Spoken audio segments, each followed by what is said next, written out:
सांगायची गरज पडली नाही, तुझ्या बांधवाला सांगायची गरज पडली नाही की तुम्ही बंद करा, सामील व्हा.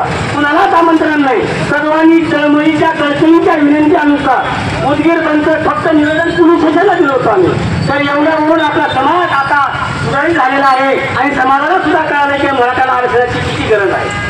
त्याच्या आता असा मॅसेज टाकू नका की आम्ही बंद करत गेलो होतो. अजिबात नाही, त्यांचं अभिनंदन करायला गेलो होतो की तुम्ही बंद दुकाने केलं, तुमचं मी तुमचं अभिनंदन करतो. आणि माझा मुस्लिम समाज, मातन समाज, एसी समाज, ब्राह्मण समाज सुद्धा माझ्यासोबत आहे. आणि मी आता समाजाच्या जीवावर तरंगे साहेबांसोबत आणि लढणार आणि मरणार सुद्धा. आणि ह्या सरकारनं जर आरक्षण नाही दिलं त्याला तर ठेवावंच लागणार आहे. मला पुढे सरकारच्या बद्दल बोलायची गरज नाही, पुढे माणसाबद्दल मला बोलायची गरज नाही. त्यांना बोलून मोठे होण्याची ना बोलायची गरज नाही. माझा मराठा समाज